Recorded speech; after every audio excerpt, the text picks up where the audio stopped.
ദർശന്റെ കണ്ണാടിയിലൂടെ എന്ന പരിപാടിയുടെ പുതിയൊരു എപ്പിസോഡ് ആരംഭിക്കുകയാണ്. വളരെ വിവാദമായി കൊണ്ടിരിക്കുന്ന അല്ലെങ്കിൽ വളരെ വിവാദമായി കഴിഞ്ഞ ശബരിമല സ്വർണ കൊള്ളക്കേസ് അതൊരു പുതിയ മാനത്തിൽ എത്തി നിൽക്കുകയാണ്. പുതിയൊരു മാനത്തിലേക്ക് കടന്നിരിക്കുകയാണ്. അതായത് പഞ്ചലോക വിഗ്രഹങ്ങൾ കടത്തുന്ന കേരളത്തിലെ പുരാതന ക്ഷേത്രങ്ങളിൽ പ്രതിഷ്ഠിച്ചിരിക്കുന്ന പഞ്ചലോഹ വിഗ്രഹങ്ങൾ മോഷ്ടിച്ച് കടത്തിക്കൊണ്ടുപോകുന്ന ഒരു വലിയ സംഘം, ഒരു വലിയ കള്ളക്കടത്ത് സംഘം, ആ സംഘത്തിലേക്ക് ശബരിമല സ്വർണ്ണക്കടത്ത് കേസ്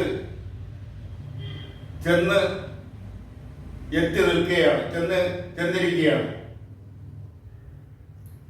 കേരളത്തിലെ അതിപുരാതനമായ വളരെ അമൂല്യ വിലപിടിപ്പുള്ള പഞ്ചലോഹ വിഗ്രഹങ്ങൾ അത് പല ക്ഷേത്രങ്ങളിലും പലപ്പോഴായി മോഷണം പോയിട്ടുണ്ട്. ചിലത് വഴിക്ക് വെച്ച് പിടിക്കപ്പെടുകയും ചിലത് പിടിക്കപ്പെടാതിരിക്കുകയും ചെയ്യപ്പെട്ടിട്ടുണ്ട്. പിടിക്കപ്പെടാതിരിക്കുകയും ചെയ്തിട്ടുള്ളതാണ് ഭൂരിപക്ഷവും. ഈ പഞ്ചലോഹ വിഗ്രഹങ്ങൾ വിദേശ കരിഞ്ചന്തയിൽ അല്ലെങ്കിൽ വിദേശ കമ്പോളത്തിൽ അമൂല്യമായ വിലപിടിപ്പുള്ള വസ്തുക്കളാണ്. ആ അമൂല്യ വിലപിടിപ്പുള്ള വസ്തുക്കളെയാണ് കേരളത്തിന്റെ തനത് സംസ്കാരം, ഗ്രാമീണ സംസ്കാരം, ക്ഷേത്ര കലയുമായി ബന്ധപ്പെട്ട സംസ്കാരത്തിൽ നിന്നും ജന്മമെടുത്ത ആ വിഗ്രഹങ്ങൾ ഇവിടെ നിന്നും കടത്തിക്കൊണ്ട് വിദേശത്ത് എത്തിക്കുന്നത്. അതിൽ വലിയൊരു മാഫിയ സംഘം തന്നെ ഇന്ത്യക്കകത്ത് പ്രവർത്തിക്കുന്നുണ്ട് എന്ന കാര്യം എല്ലാ അന്വേഷണ ഏജൻസികൾക്കും അതുപോലുള്ള രാഷ്ട്രീയ നേതാക്കൾക്കും സർക്കാരുകൾക്കും എല്ലാം അറിയാവുന്നതാണ്. ആ വിഗ്രഹക്കടത്ത് സംഘത്തിനടുത്താണ് ഇപ്പോൾ ശബരിമല സ്വർണ്ണ കള്ളക്കടത്ത് അന്വേഷണം ചെന്നെത്തിയിരിക്കുന്നത്. കഴിഞ്ഞ ദിവസം ഒരു സംഘടന ഒരു സംശയം പ്രകടിപ്പിച്ചത് വളരെ അർത്ഥവത്തായ സംശയമാണ്. ശബരിമലയിൽ ഇപ്പോഴുള്ളത് യഥാർത്ഥ അയ്യപ്പ വിഗ്രഹമാണോ? അതിന്റെ മൂല്യത്തെക്കുറിച്ച് കോടതിയുടെ മേൽനോട്ടത്തിൽ വിദഗ്ധ സംഘം അന്വേഷിക്കണം എന്നാണ് ആവശ്യപ്പെട്ടിരിക്കുന്നത്. ഇത്രയൊക്കെ ചെയ്യാൻ കഴിയുന്നവർക്ക് യഥാർത്ഥ അയ്യപ്പന്റെ വിഗ്രഹം അവിടത്തെ മാറ്റിയിട്ട് ഡ്യൂപ്ലിക്കേറ്റ് ആണ് അവിടെ ഇരിക്കുന്ന വിഗ്രഹം അല്ലെങ്കിൽ ഡ്യൂപ്ലിക്കേറ്റ് കൊണ്ട് വെക്കാൻ കഴിയില്ലേ എന്ന് സംശയിച്ചാൽ ആ സംശയം നിസ്സാരമല്ല. കാരണം ആ നിലയിലേക്കാണ് ശബരിമല സ്വർണ്ണക്കടത്ത് അന്വേഷണം ചെന്നിരിക്കുന്നത്. മുൻ ദേവസ്വം ബോർഡ് അംഗങ്ങൾക്ക് SIT special investigation team notice നൽകിക്കഴിഞ്ഞു. അവർ എത്രത്തോളം ഇതിൽ കുറ്റകരമായി ഏർപ്പെട്ടു എന്നുള്ളത് ഇനി വരും ദിവസങ്ങളിലെ അറിയാൻ കഴിയും.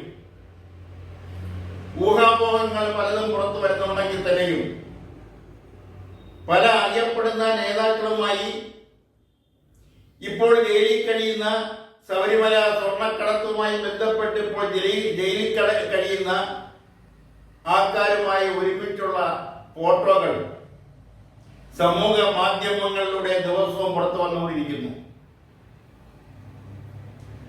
ഈ ഫോട്ടോകളൊന്നും തന്നെയും അതുമായി ബന്ധപ്പെട്ടവർ നിഷേധിച്ചിട്ടുമില്ല. അപ്പം ഈ കേസുമായി ബന്ധപ്പെട്ടവർക്ക് ഇത്രയധികം നേതാക്കളുമായി, ഇത്രയും ഉന്നത നേതാക്കന്മാരുമായി ഉണ്ടായിട്ടുള്ള ബന്ധം,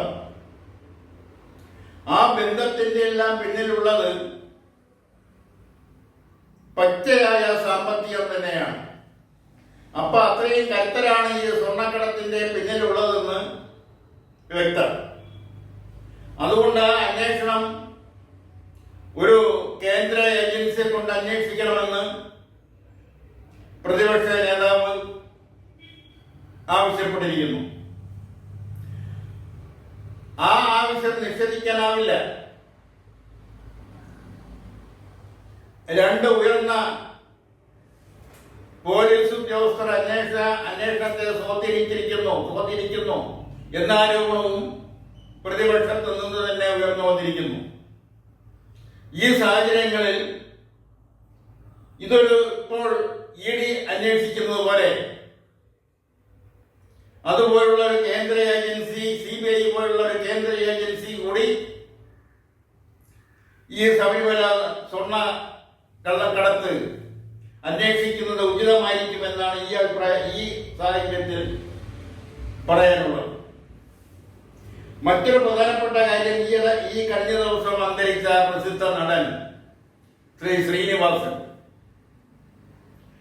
അവിടെ കൂടിയവരിൽ അല്ലെങ്കിൽ ആ മരണത്തിൽ പങ്കെടുത്തവർ ശ്രീനിവാസന്റെ മരണത്തിൽ ഉണ്ടായ ദുഃഖത്തെക്കാൾ അവർക്ക് പ്രാധാന്യം അവിടെ ആ മരണത്തിൽ, ശ്രീനിവാസന്റെ മരണത്തിൽ പങ്കെടുത്ത സിനിമാ ലോകത്തെ ചില നടീനടന്മാരും ഒരുമിച്ച് നിന്ന് ഫോട്ടോ എടുക്കുന്നതിനും സെൽഫി എടുക്കുന്നതിനും മറ്റുമൊക്കെയാണ് അവർ സമയം കണ്ടെത്തിയതും. അതിനുവേണ്ടിയാണ് അവിടെ ആ കുടുംബത്തിന്റെ സ്വകാര്യ ദുഃഖത്തെ പോലും അവഗണിച്ചുകൊണ്ട് അവരവിടെ തിരക്കും തിക്കും എല്ലാം കൂട്ടിയത്. ഇവിടെ എടുത്തു പറയേണ്ടുന്ന മറ്റൊരു കാര്യം, പല ആവർത്തികളിലും പല സന്ദർഭങ്ങളിലും ഉണ്ടായിട്ടുള്ള ഒരു സംഭവം, മരിച്ച ഒരാളിന്റെ ഭൗതിക ശരീരത്തെ വെച്ച് വിലപേശുന്ന ഒരു കാഴ്ച. അത് തുടങ്ങിയിട്ട് കുറെ നാളായി. ആ മരിച്ച ആളിന്റെ ഭൗതിക ശരീരം വെച്ച് വിലപേശുന്നത് ആ മരിച്ച ആളിനോടുള്ള സ്നേഹം അല്ലെങ്കിൽ വാത്സല്യം കൂടുതൽ കൊണ്ടാവണമെന്നില്ല. ആ മൃതദേഹം വെച്ച് വിലപേശി പരമാവധി പണം, അത് സർക്കാരിൽ നിന്നായാലും അതുപോലുള്ള മറ്റ് ഏജൻസികളിൽ നിന്നായാലും സ്ഥാപനങ്ങളിൽ നിന്നായാലും പരമാവധി പണം ഉണ്ടാക്കുക എന്നതാണ് അവരുടെ ലക്ഷ്യം. ബന്ധുക്കളുടെ ലക്ഷ്യവും അത് തന്നെയാണ്. അങ്ങനെ പണം ലഭിക്കുമ്പോൾ അവരെല്ലാ ദുഃഖവും മറന്ന് ആ മൃതദേഹത്തെ മുന്നിൽ നിർത്തിക്കൊണ്ടുള്ള ആ സമരം അവസാനിപ്പിച്ചുകൊണ്ട് അവർ ഉൾവലിയുന്നതാണ് കാണുന്നത്. ഇത് തുടങ്ങിയിട്ട് കുറച്ചു നാളായി. ഇതെല്ലാം എത്ര മോശമാണ്, എത്ര സ്വാർത്ഥതയാണ് ഇതിന്റെ പിന്നിലുള്ളതെന്ന് ആലോചിച്ചാൽ അത് വളരെ ദുഃഖകരമാണ്. തനിക്ക് വേണ്ടപ്പെട്ട ഒരാൾ മരിക്കുമ്പോൾ ആ മരണത്തിനോടുള്ള ദുഃഖം അല്ലെങ്കിൽ ആ മരണം ഉണ്ടാവാനിടയായ സാഹചര്യം, അത് റോഡ് നിയമങ്ങളുടെ അപാകത ഉണ്ടായാലും ട്രാഫിക് നിയമങ്ങളുടെ അപാകത ഉണ്ടായാലും ചില ക്രിമിനൽ സ്വഭാവമുള്ളവരുടെ സ്വഭാവ ദൂഷ്യം കൊണ്ടായാലും ഒക്കെ സംഭവിക്കുന്നത് ആ മരണപ്പെട്ട ആളിന്റെ മൃതദേഹം വെച്ചുകൊണ്ടുള്ള വിലപേശൽ, അതിൽ പണം ലഭിക്കുമ്പോൾ അവർ ഉൾവലിയുന്നു. അവിടെ മരിച്ചുപോയ ആളുടെ ബന്ധുക്കൾക്ക് ആ മരണത്തിന്റെ ദുഃഖത്തെക്കാൾ പ്രാധാന്യം അത് ആ മരണം വെച്ചുകൊണ്ട് ലഭിക്കാവുന്ന പരമാവധി പണം വാങ്ങിയെടുക്കുക എന്നുള്ളതാണ്. അതും കേരളത്തിന്റെ സംസ്കാരത്തിന്റെ ഒരു ജീർണതയാണ് എടുത്തു കാണിക്കുന്നത്. ഇത് പറയുമ്പോൾ തന്നെ മറ്റൊരു കാര്യം എടുത്തു സൂചിപ്പിക്കാനുള്ളത്, കഴിഞ്ഞ ദിവസം ഉണ്ടായ കേരളത്തിന്റെ പല സ്ഥലങ്ങളിലും ഉണ്ടായ ഒരു അനുസ്മരണ യോഗത്തെക്കുറിച്ചും പുഷ്പാർച്ചനയെ കുറിച്ചുമാണ്. അത് മറ്റാരെ കുറിച്ചുമല്ല, കേരളത്തിന്റെ മുൻ മുഖ്യമന്ത്രി, കോൺഗ്രസിന്റെ സമുന്നത നേതാവ് ശ്രീ കെ കരുണാകരന്റെ ചരമവാർഷികവുമായി ബന്ധപ്പെട്ട് അദ്ദേഹത്തിന്റെ പടം വെച്ച് വിളക്ക് കൊളുത്തി അവിടെ പുഷ്പാർച്ചന നടത്തി. അവിടെ തൊഴുതുകൊണ്ട് നിൽക്കുന്ന നേതാക്കന്മാരെ കാണുമ്പോൾ അവർ ഒരു കാലഘട്ടത്തില്, അതായത് കേരളത്തിന്റെ മുഖ്യമന്ത്രി സ്ഥാനം ഏറ്റെടുത്തുകൊണ്ട് 30 ആ സ്ഥാനം രാജിവെക്കേണ്ടി വന്ന കെ കരുണാകരന്റെ ഒരു അവസ്ഥയുണ്ട്, ഒരു രാഷ്ട്രീയ അവസ്ഥ. അന്ന് ആ കെ കരുണാകരനെ ആ മുഖ്യമന്ത്രി സ്ഥാനത്ത് നിന്ന് ഇറക്കാൻ കൂട്ടുനിന്ന, അല്ലെങ്കിൽ അതിനുവേണ്ടി ആരോപണങ്ങൾ ഉന്നയിച്ചുകൊണ്ട് മുൻനിരയിൽ നിന്ന നേതാക്കന്മാരാണ് ഇന്ന് ഈ വിളക്ക്, അദ്ദേഹത്തിന്റെ പടത്തിന്റെ ചിത്രത്തിന്റെ മുന്നിൽ വിളക്ക് കൊളുത്തി കൈകൂപ്പി നിൽക്കുന്നത്. അന്ന് ശത്രുക്കൾ കൊലയാളി കരുണാകര എന്ന് വിളിച്ചപ്പോൾ സ്വന്തം പാർട്ടിക്കാർ താൻ വളർത്തി വലുതാക്കിയവര് കരിങ്കാലി കരുണാകര എന്ന് വിളിച്ചു. അതാണ് ആ ചിത്രം ഇന്ന് പത്രങ്ങളിൽ കണ്ടപ്പോൾ പെട്ടെന്ന് ഓർമ്മ വന്നത്. അന്നത്തെ താൽക്കാലിക മുഖ്യമന്ത്രിയായിരുന്ന ശ്രീ എ കെ ആന്റണി കടക്കൂട്ടം ഉപതെരഞ്ഞെടുപ്പിൽ മത്സരിച്ചപ്പോൾ ആ ഉപതെരഞ്ഞെടുപ്പിൽ എ കെ ആന്റണിയുടെ തെരഞ്ഞെടുപ്പ് പ്രചരണാർത്ഥം കെ കരുണാകരൻ വന്നപ്പോൾ സ്റ്റേജിൽ കയറാൻ അനുവദിച്ചില്ല എന്ന് മാത്രമല്ല, അദ്ദേഹം വന്ന കാറിൽ നിന്ന് ഇറങ്ങാൻ പോലും അന്നത്തെ കോൺഗ്രസുകാർ അനുവദിക്കാതിരുന്ന ഒരു രാഷ്ട്രീയ സാഹചര്യം ഓർമ്മയിൽ വരികയാണ്. ഇതെല്ലാം ഈ അവസരത്തിൽ ഓർത്തു പോവുകയാണ്. സ്വന്തം രാഷ്ട്രീയ പ്രസ്ഥാനത്തിൽ നിന്നും താൻ വളർത്തി വലുതാക്കിയവരിൽ നിന്നും ഉണ്ടായ തിക്താനുഭവം. അത് ഒരുപക്ഷെ കേരള രാഷ്ട്രീയത്തിൽ പലർക്കും ഉണ്ടായിക്കാണും. എന്നാൽ അതിൽ ഏറ്റവും ക്രൂരമായി ആ അനുഭവം ഏൽക്കേണ്ടി വന്നത് ശ്രീ കെ കരുണാകരനാണെന്നുള്ള കാര്യം ഈ അവസരത്തിൽ ഓർമ്മിക്കാതിരിക്കാൻ നിവർത്തിയില്ല. ഇത് ഓർമ്മിക്കുന്നതിന് പ്രത്യേക ഒരു കാരണം കൂടിയുണ്ട്. മുൻ KPCC പ്രസിഡന്റ്, മുൻ കേന്ദ്രമന്ത്രി ശ്രീ മുല്ലപ്പള്ളി രാമചന്ദ്രന്റെ ഒരു പ്രസ്താവന, അദ്ദേഹം ഇന്ന് കെ കരുണാകരന്റെ അനുസ്മരണ യോഗത്തിൽ പങ്കെടുത്തുകൊണ്ട് സംസാരിച്ച ഒരു കാര്യം, തന്നെയും ശ്രീ കെ കരുണാകരനെയും ലീഡറെയും തമ്മിൽ ഭിന്നിപ്പിക്കുന്നതിന്, അകറ്റുന്നതിന് വേണ്ടി കോൺഗ്രസിനകത്തെ 2 പ്രധാന നേതാക്കൾ ശ്രമിച്ചു എന്ന് അദ്ദേഹം ഒന്ന് ആരോപണം ഉന്നയിച്ചിരിക്കുന്നു. ആ 2 നേതാക്കന്മാർ ആരാണെന്ന് കെ കരുണാകരന് അസുഖബാധിതനായപ്പോൾ കിടന്നപ്പോൾ, അല്ലെങ്കിൽ ബാധിതനായിരുന്ന ഒരു സാഹചര്യത്തിൽ തന്നെ പ്രത്യേകം വെളിപ്പെടുത്തി ആ 2 പേരുകൾ അദ്ദേഹം തന്നോട് പറഞ്ഞു എന്നാണ് ശ്രീ മുല്ലപ്പള്ളി രാമചന്ദ്രൻ ഇന്ന് വെളിപ്പെടുത്തിയിരിക്കുന്നത്. ആ 2 പേരുകൾ ഒരുപക്ഷെ കെ കരുണാകരനെ വളർത്തി വലുതാക്കിയ ശ്രീ രമേശ് ചെന്നിത്തലയും ശ്രീ ജി കാർത്തികനുമായി കൂടന്നില്ല. അങ്ങനെ ആവണമെന്ന് നിർബന്ധവുമില്ല. കഴിഞ്ഞ ദിവസം, അല്ലെങ്കിൽ ഏതാനും ദിവസങ്ങൾക്ക് മുമ്പ് CPIയുടെ ജനറൽ സെക്രട്ടറി ശ്രീ MA ബേബിയുടെ ഒരു പ്രസ്താവനയാണ്. ശ്രീ MA ബേബി SFIയിലൂടെ, സ്റ്റുഡൻസ് ഫെഡറേഷൻ ഓഫ് ഇന്ത്യയിലൂടെ വളർന്നു വന്ന ഒരു നേതാവാണ്. പലപ്പോഴും പോലീസ് മർദ്ദനങ്ങളും ജയിൽവാസവും അദ്ദേഹം അനുഭവിച്ചിട്ടുണ്ട്. G. സുധാകരൻ SFIയുടെ സംസ്ഥാന പ്രസിഡന്റും കോടിയേരി ബാലകൃഷ്ണൻ സംസ്ഥാന സെക്രട്ടറിയുമായിരുന്ന ഒരു സംസ്ഥാന സമിതിയിൽ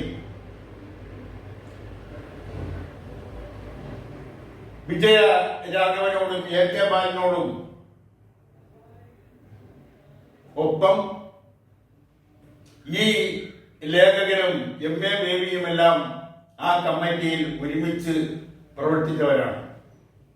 അന്നൊന്നും കേട്ടുകേൾവിയില്ലാത്ത ഒരു കാര്യമാണ് കഴിഞ്ഞ ദിവസം ശ്രീ എം എ ബേബി പറഞ്ഞിരിക്കുന്നത്. അതായത് പൊതുപ്രവർത്തകര്, രാഷ്ട്രീയ പ്രവർത്തകര് പിരിവ് നടത്തുന്നതിനെ വിമർശിച്ചുകൊണ്ട് പിരിവ് നടത്തുന്നത് ശരിയല്ല എന്ന രീതിയിലുള്ള ഒരു അഭിപ്രായ പ്രകടനമാണ് ശ്രീ എം എ ബേബി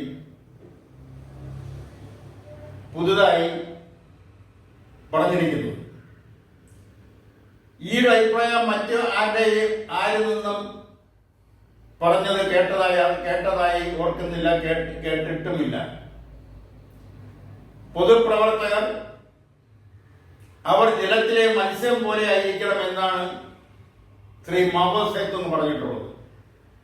അതായത് മത്സ്യങ്ങൾക്ക് വേണ്ടുന്ന ആഹാരം ജലത്തിൽ നിന്ന് തന്നെയാണ് അവ എടുക്കുന്നത്.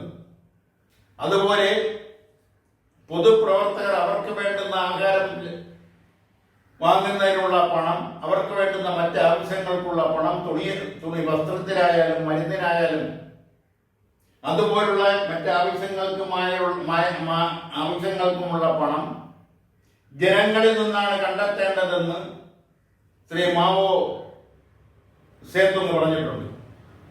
അത് തന്നെയാണ് ഇടതുപക്ഷ രാഷ്ട്രീയ പ്രവർത്തകരും അതുപോലെ തന്നെ പൊതു പ്രവർത്തകരെല്ലാം തന്നെയും ഇന്നും തുടർന്നു വരുന്ന ഒരു പ്രവൃത്തി. അതിന്റെ വ്യത്യസ്തമായിട്ടാണ് എം എ ബേബിയുടെ പ്രസ്താവന വന്നിരിക്കുന്നത്. അത് ഏത് സാഹചര്യത്തിലാണ് അത് പറയാനുണ്ടായ ചേതോപകാരം എന്നതിനെ കുറിച്ച് ഇനി അത് പഠിക്കേണ്ടിയിരിക്കുന്നു.